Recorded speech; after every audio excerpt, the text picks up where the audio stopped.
Canal Pretzel FC no YouTube para falar a respeito do Flamengo, do São Paulo e do Botafogo. Antes eu peço like para vocês aqui no nosso canal e venham sempre conosco, ajudando a aumentar a nossa audiência no canal Pretzel FC. Vou falar dos três times porque tivemos 3 jogos realizados no final do primeiro turno do Brasileiro. Está acabando o primeiro turno do Brasileiro, o Palmeiras é o campeão do primeiro turno, com uma rodada de antecedência. Mas isso não vale nada. Eu sei que não vale em termos de pontuação e de título, não vale nada. Só que tem uma referência, conforme eu já falei. Em 19 campeonatos, apenas em 5, o campeão do primeiro turno não ganhou o título. Vamos lá, em 2008, o campeão do primeiro turno foi o Grêmio e o campeão foi o São Paulo. Em 2009, campeão do primeiro turno Inter, campeão Flamengo. Em 2012, campeão do primeiro turno Galo, campeão Fluminense. Em 2018, São Paulo campeão do primeiro turno, Palmeiras campeão brasileiro. E em 2020, São Paulo campeão do primeiro turno, Flamengo campeão brasileiro. Então, em 5 ocasiões, o campeão do primeiro turno não levou o título dos pontos corridos. E na última rodada do primeiro turno, nós já tivemos São Paulo 3, Goiás 3. Eu comentei o jogo na Rádio Bandeirantes. Um jogo realmente muito bom. Pra gente que está assistindo é muito bom. Aliás, o São Paulo 2-2 com o Fluminense, 3-3 com o Inter e 3-3 com o Goiás. Então, em termos de emoção, 8 gols marcados e 8 sofridos, né? Na realidade, é isso, 8 marcados e 8 sofridos em 3 jogos, é uma alegria para quem gosta de futebol. Mas eu imagino que o Rogério não tenha ficado satisfeito. Aliás, a empatite do São Paulo, né? São 11 empates, o time que mais empatou no Brasileiro em 19 jogos, com apenas 5 vitórias, e o número de vitórias é o primeiro critério de desempate.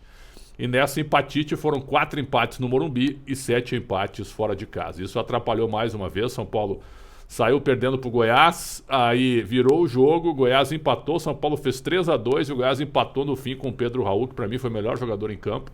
Destaque da equipe do Goiás ajudando o time goiano. São Paulo então marca passo, obviamente que o Rogério Ceni não ficou satisfeito, e agora é o seguinte, como você tem só 26 pontos, você não tem como administrar muito, né, o teu calendário, a tua questão de desgaste poupando na Série A do Brasileiro, porque você precisa pontuar.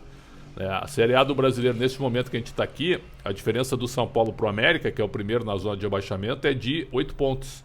Mas o América tem que jogar ainda, então, certo? Não tem alívio, né, na Série A do Brasileiro. O Rogério já tem falado sobre isso. Então, a maratona de jogos com Copa do Brasil, Sul-Americana e Brasileiro para o São Paulo, fica difícil para o São Paulo poupar jogadores com um elenco reduzido e ainda muito atrapalhado por lesões. Uma pena realmente, mas em termos de título do Brasileiro, o São Paulo está totalmente fora da briga. Ao Goiás, um pontinho fora de casa, termina o primeiro turno com 22 pontos. Se ele fizer mais 22 no segundo, ele termina com 44. E do jeito que está equilibrado o campeonato, com 44 é bem provável que escape do rebaixamento. Esse é o campeonato do Goiás. Aí nós tivemos à noite, mais tarde do que o São Paulo e Goiás, Botafogo 2, Atlético Paranaense 0. Grande vitória do Botafogo, com a estreia do Marçal, a presença do Eduardo, a entrada do Luiz Henrique no segundo tempo. Então o Botafogo, com esses reforços, já deu uma melhorada e ganhou com autoridade do Atlético Paranaense, que jogou com o seu time praticamente titular, né? Um misto muito quente, dá para dizer assim. Então o Botafogo sobe 24 pontos, termina o primeiro turno com 24. Repito, se ele repetir a campanha do primeiro turno, ele faz 48 e permanece na Série A, que é a prioridade do Fogão neste momento. O Atlético Paranaense tem alternado, né? Com boas atuações, com outras mais reduzidas. Então está em quinto com 31 pontos.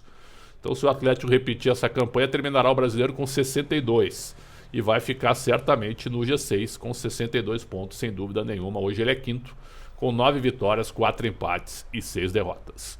E tivemos este domingo pela manhã, eu vi o jogo inteiro, Flamengo 2, Avaí 1. Avaí 1, Flamengo 2. O Avaí larga na frente no início do segundo tempo e o Flamengo vira o jogo com 2 gols do Pedro. O Pedro está jogando muito, mas quem jogou muito também foram Arrascaeta e Gabigol. O Gabigol perdeu 3 gols impressionantes, mas estava sempre ali e ajudando também os companheiros. Então era para ter sido um 5-2, viu? O gol anulado pelo VAR, com auxílio do VAR, uma falta do Bissoli no Santos, é que o Klaus não deu um pênalti absurdo a favor do Galo contra o Botafogo no Ademir, e deu um que foi bem menos pênalti agora com o auxílio do VAR no jogo do Flamengo. Quer dizer, o Rafael Klaus ele se atrapalha, né? O critério dele ele é muito confuso. Então, assim, dá para anular? Dá, mas é discutível. Não sei se o Bissoli coloca o corpo para derrubar o Santos, não sei. Bom, mas foi anulado, o Avaí largou na frente e o Flamengo virou o jogo com 2 gols do Pedro. Olha o Flamengo aí, que estava lá atrás, largou mal no campeonato, já tem 30 pontos, termina esse primeiro turno com 30, se fizer 60 ao final, não vai ser uma campanha assim muito adequada ao que o Flamengo tem como reforços. Então a tendência é que o Flamengo faça um segundo turno melhor, na minha visão. Então o Flamengo ainda assim luta pelo título brasileiro, mesmo com esse primeiro turno irregular. E ao Avaí com 21 pontos na 14ª posição, todo mundo já sabe, resta lutar para não cair. O Avaí realmente largou na frente, mas só que o Flamengo tecnicamente é muito superior. Quando o Flamengo empurrou o Avaí, aí ficou muito difícil para o Avaí voltar a criar alguma grande oportunidade, e a vitória do Flamengo acabou sendo correta em Florianópolis. É isso. E o Pedro, hein? Mais 2 gols, já aumenta o seu número de gols, e com a chegada do Dorival Júnior, Gabigol e Pedro não podem jogar juntos. Aonde? Então os melhores têm que jogar. E o Dorival Júnior colocou o Pedro ao lado do Gabigol, e o Pedro está deslanchando a fazer gols, se tornando talvez hoje no melhor centroavante do futebol brasileiro, ao lado, eu acho, do Germancano e do próprio Caleri, né? Esses 3 grandes centroavantes, e do Pedro Raul, que é um fazedor de gols nato no time do Goiás. É isso. Sempre aqui no canal Prédios FC, óbvio que ao final da rodada estaremos de novo falando das outras partidas aqui com vocês. Um grande abraço, saúde para todo mundo e até a próxima.